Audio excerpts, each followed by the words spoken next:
Sarah lived 127 years. These were the years of Sarah's life.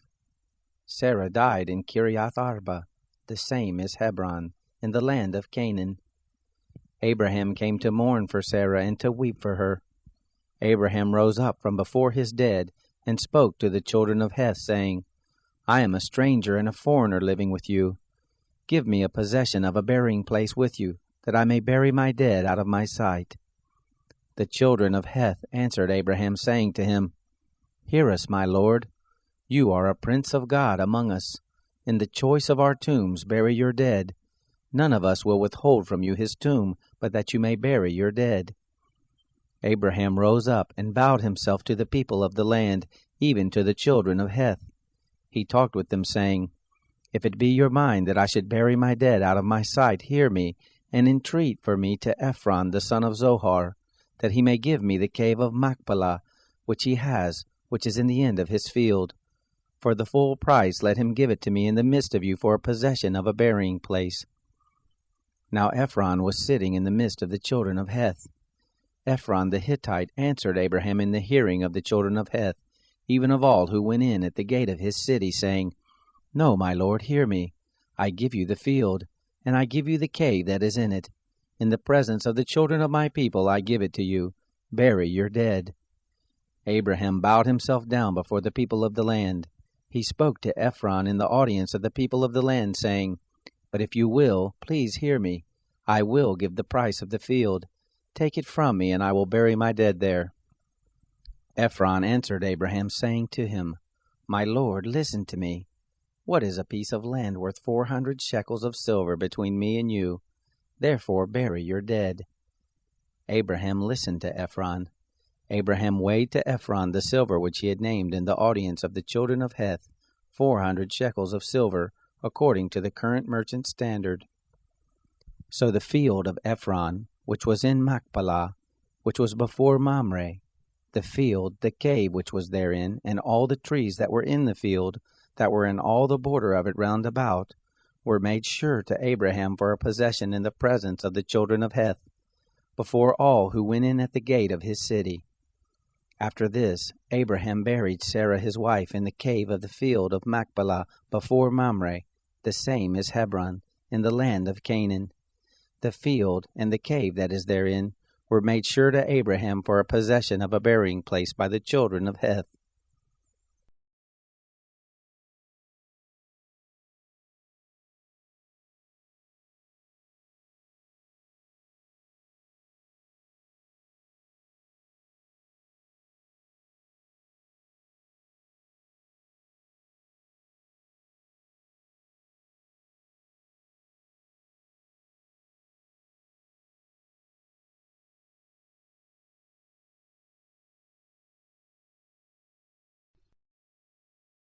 Jesus answered and spoke again in parables to them, saying, The kingdom of heaven is like a certain king, who made a marriage feast for his son, and sent out his servants to call those who were invited to the marriage feast, but they would not come. Again he sent out other servants, saying, Tell those who are invited, Behold, I have made ready my dinner.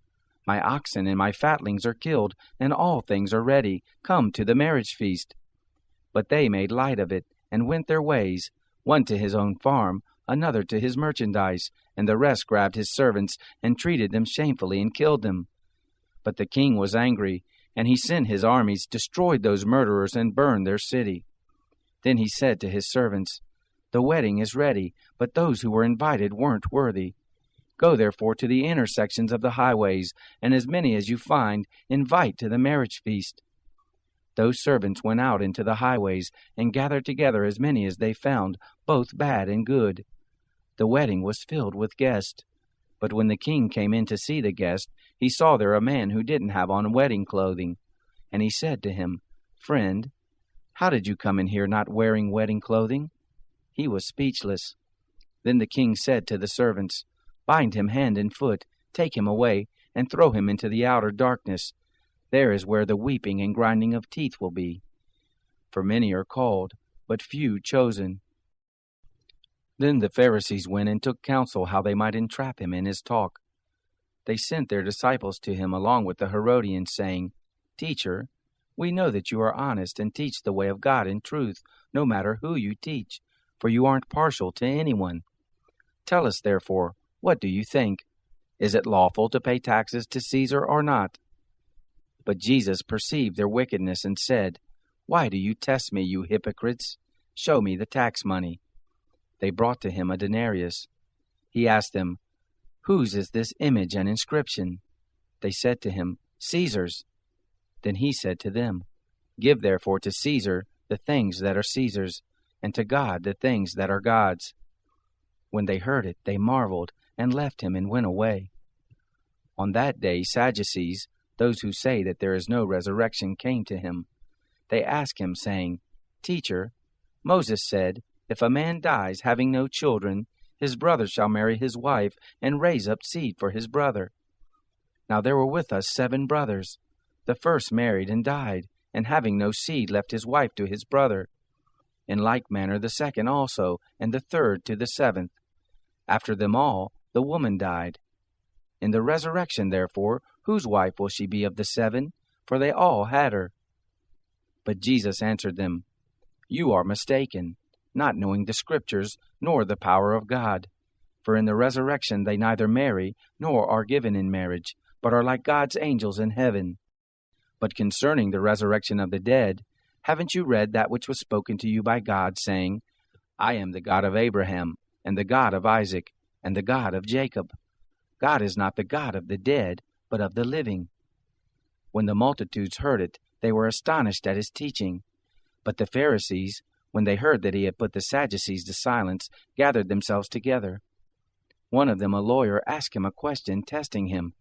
"Teacher, which is the greatest commandment in the law?" Jesus said to him, "You shall love the Lord your God with all your heart, and with all your soul, and with all your mind. This is the first and great commandment. A second likewise is this: you shall love your neighbor as yourself. The whole law and the prophets depend on these 2 commandments." Now while the Pharisees were gathered together, Jesus asked them a question, saying, "What do you think of the Christ? Whose son is he?" They said to him, "Of David." He said to them, "How then does David in the Spirit call him Lord, saying, 'The Lord said to my Lord, sit on my right hand, until I make your enemies a footstool for your feet'? If then David calls him Lord, how is he his son?" No one was able to answer him a word, neither dared any man from that day forth ask him any more questions.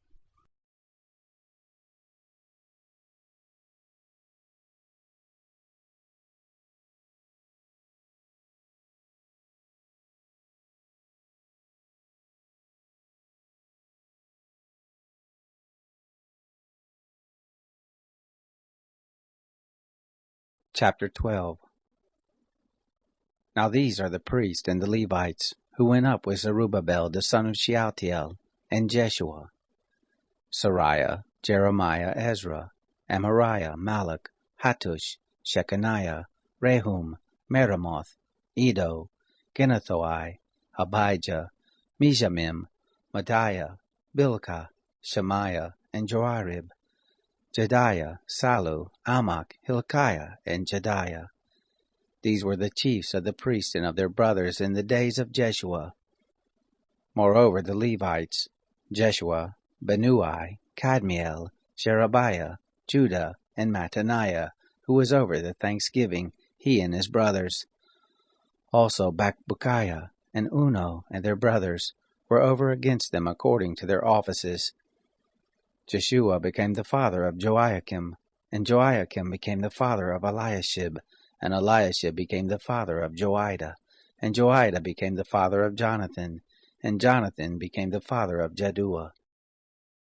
In the days of Joiakim were priests, heads of fathers' houses, of Sariah, Moriah, of Jeremiah, Hananiah, of Ezra, Meshullam, of Amariah, Jehohanan, of Malachi, Jonathan, of Shebaniah, Joseph, of Haram, Adnah, of Marioth, Hilkai, of Edo, Zechariah, of Ginnathon, Meshullam, of Abijah, Zichri, of Manaimim, Piltai, of Bilgah, Shammua, of Shemaiah, Jehonathan, of Joarib, Mattaniah, of Jediah, Uzai, of Salai, Kalai, of Amok, Eber, of Hilkiah, Hashabiah, of Jedediah, Nethanel.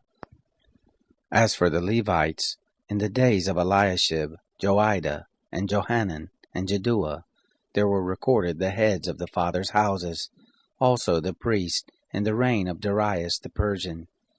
The sons of Levi, heads of fathers' houses, were written in the book of the Chronicles, even until the days of Johanan, the son of Eliashib. The chiefs of the Levites, Hashabiah, Sherebiah, and Jeshua the son of Kadmiel, with their brothers over against them, to praise and give thanks, section next to section, according to the commandment of David the man of God. Mattaniah, and Bakbukiah, Obadiah, Meshullam, Talmon, and Akub were porters keeping the watch at the storehouses of the gates. These were in the days of Joiakim, the son of Jeshua, the son of Jozadak, and in the days of Nehemiah the governor, and of Ezra the priest and scribe. At the dedication of the wall of Jerusalem, they sought out the Levites out of all their places, to bring them to Jerusalem, to keep the dedication with gladness, both with giving thanks and with singing, with cymbals, psalteries, and with harps. The sons of the singers gathered themselves together, both out of the plain round about Jerusalem, and from the villages of the Netophilites, also from Beth Gilgal, and out of the fields of Geba and Asmaveth, for the singers had built themselves villages round about Jerusalem. The priests and the Levites purified themselves, and they purified the people, and the gates, and the wall. Then I brought up the princes of Judah on the wall, and appointed 2 great companies who gave thanks and went in procession. One went on the right hand on the wall toward the dung gate, and after them went Hoshea and half of the princes of Judah, and Azariah, Ezra, and Meshullam, Judah and Benjamin, and Shemaiah and Jeremiah, and certain of the priest's sons with trumpets, Zechariah the son of Jonathan, the son of Shemaiah, the son of Mattaniah, the son of Micaiah, the son of Zachor, the son of Asaph, and his brothers Shemaiah, and Azarel, Malalai, Galalai, Mai, Nethanel, and Judah, Hanani, with the musical instruments of David the man of God, and Ezra the scribe was before them. By the spring gate, and straight before them they went up by the stairs of the city of David, at the ascent of the wall above the house of David, even to the water gate eastward. The other company of those who gave thanks went to meet them, and I after them, with the half of the people on the wall, above the tower of the furnaces, even to the broad wall, and above the gate of Ephraim, and by the old gate, and by the fish gate, and by the tower of Hananel, and the tower of Hameah, even to the sheep gate, and they stood still in the gate of the guard. So stood the 2 companies of those who gave thanks in the house of God, and I, and the half of the rulers with me, and the priest, Eliakim, Maaseiah, Meniamim, Micaiah, Elioenai, Zechariah, and Hananiah with trumpets, and Maaseiah, and Shimei, and Eleazar, and Uzai, and Jehohanan, and Malchijah, and Elam, and Ezer. The singers sang loud, with Jezreiah their overseer. They offered great sacrifices that day, and rejoiced, for God had made them rejoice with great joy, and the women also and the children rejoiced, so that the joy of Jerusalem was heard even afar off. On that day were men appointed over the chambers for the treasures, for the heave offerings, for the firstfruits, and for the tithes, to gather them, according to the fields of the cities, the portions appointed by the law for the priests and Levites. For Judah rejoiced for the priests and for the Levites who served. They kept the charge of their God, and the charge of the purification, and so did the singers and the porters, according to the commandment of David, and of Solomon his son. For in the days of David and Asaph of old there was a chief of the singers, and songs of praise and thanksgiving to God. All Israel in the days of Zerubbabel and in the days of Nehemiah gave the portions of the singers and the porters, as every day required, and they set apart that which was for the Levites, and the Levites set apart that which was for the sons of Aaron.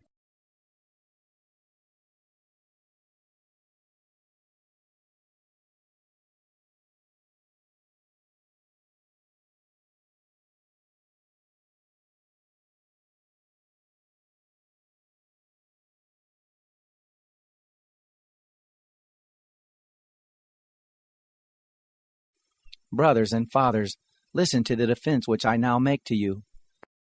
When they heard that he spoke to them in the Hebrew language, they were even more quiet. He said, "I am indeed a Jew, born in Tarsus of Cilicia, but brought up in this city at the feet of Gamaliel, instructed according to the strict manner of the law of our fathers, being zealous for God, even as you all are this day. I persecuted this way to the death, binding and delivering into prisons both men and women, as also the high priest and all the council of the elders testify, from whom also I received letters to the brothers, and journeyed to Damascus to bring them also who were there to Jerusalem in bonds to be punished. It happened that, as I made my journey, and came close to Damascus, about noon, suddenly there shone from the sky a great light around me. I fell to the ground, and heard a voice saying to me, "Saul, Saul, why do you persecute me?" I answered, "Who are you, Lord?" He said to me, "I am Jesus of Nazareth, whom you persecute." Those who were with me indeed saw the light and were afraid, but they didn't understand the voice of him who spoke to me. I said, "What shall I do, Lord?" The Lord said to me, "Arise and go into Damascus. There you will be told about all things which are appointed for you to do." When I couldn't see for the glory of that light, being led by the hand of those who were with me, I came into Damascus. One Ananias, a devout man according to the law, well reported of by all the Jews who lived there, came to me, and standing by me said to me, "Brother Saul, receive your sight." In that very hour I looked up at him. He said, "The God of our fathers has appointed you to know his will, and to see the righteous one, and to hear a voice from his mouth. For you will be a witness for him to all men of what you have seen and heard. Now why do you wait? Arise, be baptized, and wash away your sins, calling on the name of the Lord." It happened that, when I had returned to Jerusalem, and while I prayed in the temple, I fell into a trance, and saw him saying to me, "Hurry, and get out of Jerusalem quickly, because they will not receive testimony concerning me from you." I said, "Lord, they themselves know that I imprisoned and beat in every synagogue those who believed in you. When the blood of Stephen, your witness, was shed, I also was standing by, and consenting to his death, and guarding the cloaks of those who killed him." He said to me, "Depart, for I will send you out far from here to the Gentiles." They listened to him until he said that. Then they lifted up their voice and said, "Rid the earth of this fellow, for he isn't fit to live." As they cried out and threw off their cloaks and threw dust into the air, the commanding officer commanded him to be brought into the barracks, ordering him to be examined by scourging, that he might know for what crime they shouted against him like that. When they had tied him up with thongs, Paul asked the centurion who stood by, "Is it lawful for you to scourge a man who is a Roman and not found guilty?" When the centurion heard it, he went to the commanding officer and told him, "Watch what you are about to do, for this man is a Roman." The commanding officer came and asked him, "Tell me, are you a Roman?" He said, "Yes." The commanding officer answered, "I bought my citizenship for a great price." Paul said, "But I was born a Roman." Immediately those who were about to examine him departed from him, and the commanding officer also was afraid when he realized that he was a Roman, because he had bound him. But on the next day, desiring to know the truth about why he was accused by the Jews, he freed him from the bonds, and commanded the chief priest and all the council to come together, and brought Paul down and set him before them.